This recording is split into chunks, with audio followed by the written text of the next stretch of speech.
So hello everyone, इस video में हम बात करेंगे कि जो एपीपी की जो 32,000 वैकेंसीज आई हैं उनके लिए आपका सिलेबस क्या है और आपको कौन से टॉपिक से ज़्यादा इंपॉर्टेंट तरीके से पढ़ना है, उनसे ज़्यादा क्वेश्चंस बनते हैं पिछले कुछ अगर पेपरों को देखा जाए तो।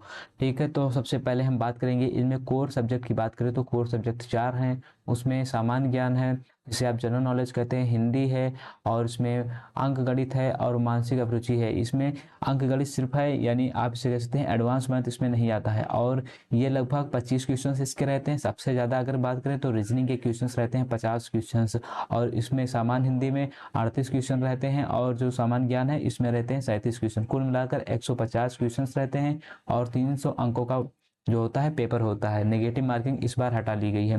ठीक है, तो अगर बात करें कि इसका सिलेबस थोड़ा हटके होता है, क्योंकि अगर आप देखेंगे अलग सरकारी नौकरियों की तो उसमें दिया रहता है सामान्य ज्ञान, तो सामान्य ज्ञान में मेन रहता है कि भूगोल हो जाता है और अर्थव्यवस्था हो जाता है और राजनीति शास्त्र हो जाता है और फिर करके एक आ जाता है, क्या क्या छोड़ रहा हूँ मैं, आ जाता है इतिहास और इतिहास। तो लेकिन इसमें जो है, इसमें क्या क्या दिया गया है इसके सब्जेक्ट के बारे में बात कर लेते हैं। देखो, पहले कोर सब्जेक्ट तो दिया गया है सामान्य विज्ञान हो गया, सामान्य भारत का इतिहास हो गया और फिर भारतीय संविधान हो गया और भारतीय अर्थव्यवस्था। ये तो लगभग सब में रहता है और ये भूगोल भी रहता है, लेकिन जो और टॉपिक हैं ये टॉपिक लगभग सारे एग्जाम में नहीं रहते हैं, सिर्फ इसी में रहते हैं। ये एक्स्ट्रा करके दिया जाता है इसमें।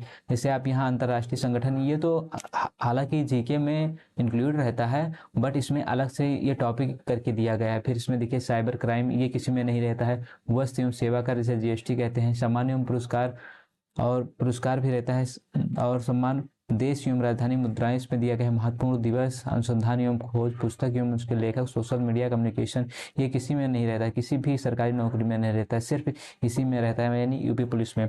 तो इसका जो सिलेबस है वो अन्य सरकारी एग्जाम्स के अलावा अलग है। ठीक है, तो इसके लिए आपको विशेष करके ध्यान से पढ़ना होगा। आप इसका स्क्रीनशॉट ले लीजिए और रख लीजिए, इसी के अकॉर्डिंग आप पढ़िएगा। ठीक है, फिर आप बात करते हैं सामान्य हिंदी की। तो सामान्य हिंदी की ये आप देख सकते हैं, हिंदी एवं अन्य भारतीय भाषाओं के बारे में दिया, पढ़ना पड़ेगा। हिंदी व्याकरण मौलिक ज्ञान होना चाहिए और फिर हिंदी वर्णमाला तद्धोत तत्सम, फिर उसके बाद पर्यायवाची विलोम नैकार्थी वाक्यांश। यानी हिंदी में तो ज़्यादा विशेष कुछ है नहीं, जितना भी रहता है वो लगभग सारे एग्जाम में वही सेम ही रहता है। बस यहाँ से आप कुछ देख लीजिएगा कि इसमें रस छंद अलंकार भी रहेगा, अपठित बोध भी रहेगा, इसमें प्रसिद्ध कवि लेखक एवं उनकी प्रसिद्ध रचनाएं रहेगा, हिंदी भाषा के पुरस्कार एवं विविध विविध में तो लगभग सब आ जाएगा। आप एक बार जब आप इसका पेपर देखेंगे तब आपको आइडिया लगेगा। इसमें से आप जितने भी ये टॉपिक दिए गए हैं इनसे तो क्वेश्चंस रहेंगे, क्योंकि इसमें 38 लगभग क्वेश्चंस आएंगे हिंदी के, 38 या कभी कभी 37 भी आता है। और अगर संख्यात्मक एवं मानसिक योग्यता की बात करें, इसे मैथ ही कहते हैं, मेंटल एबिलिटी और न्यूमेरिकल। ठीक है, तो इसमें तो रहेगा नंबर सिस्टम रहेगा, सरलीकरण रहेगा, डेसिमल एंड फ्रैक्शन रहेगा, highest common factor and lowest common factor, यानी महत्तम समापवर्तक और लघुत्तम समापवर्तक, लासा मासा रहेगा, रेशियो प्रोपोर्शन रहेगा, डिस्काउंट रहेगा, profit loss, percentage, simple interest, common interest, से यही सारे टॉपिक रहने वाले हैं। अब फिर अगर हम बात करें आगे चलें तो आगे जो दिया गया है इसमें मानसिक अभिरुचि यानी रीजनिंग, जिसे एबिलिटी कह सकते हैं आप, या इसी को मेंटल एप्टीट्यूड भी कहते हैं लोग, आईक्यू एंड रीजनिंग एबिलिटी कहते हैं। तो इसमें जो टॉपिक है इसमें कुछ अलग से टॉपिक भी इंक्लूड हैं, क्योंकि इसके लगभग 50 क्वेश्चन आपको देखने को मिलेंगे।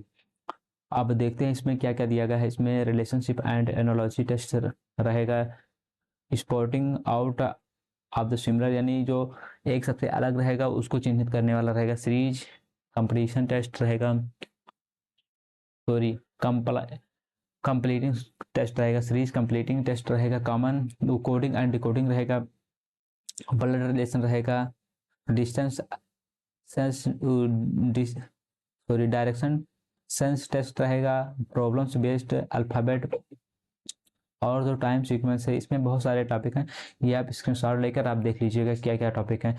तो इन्हीं टॉपिकों को आपको पढ़ना है ध्यान से। जितने भी टॉपिक, अगर कोई भी एग्ज़ाम क्लियर करना है तो जितना भी सिलेबस में दिया जाए, सिलेबस के अलावा आपको नहीं पढ़ना है और बार बार उसकी जो पीवाईक्यू है उसको सॉल्व करना है, साथ ही मॉक टेस्ट देना है। इससे आपको काफ़ी हेल्प मिलेगी। ये तो हो ही नहीं सकता कि आपका एग्ज़ाम ना क्लियर हो अगर आप बढ़िया से फॉलो इसे करते हैं, बार बार प्रैक्टिस करते हैं। अभी क्योंकि इसे 4 से 5 महीना लगभग तो मिनिमम टाइम ही है ही इसकी यूपीपी की परीक्षा होने के लिए। लगभग मई में होगा, जो अनुमान लगाया जा रहा है कि मई में होगा, क्योंकि भी होमगार्ड का पेपर होना है और यूपीएसआई का भी पेपर होने वाला है। तो लगभग मई मान के चलिए आप इसी के अकॉर्डिंग पढ़िएगा और तैयारी बढ़िया से कीजिए। तब तक के लिए धन्यवाद। अगर कोई क्वेश्चंस बचता है आपके मन में तो आप कमेंट कर दीजिएगा। अगर कोई जानकारी चाहिए तो वो भी कमेंट कर दीजिएगा, मैं उसका रिप्लाई ज़रूर करूँगा। धन्यवाद।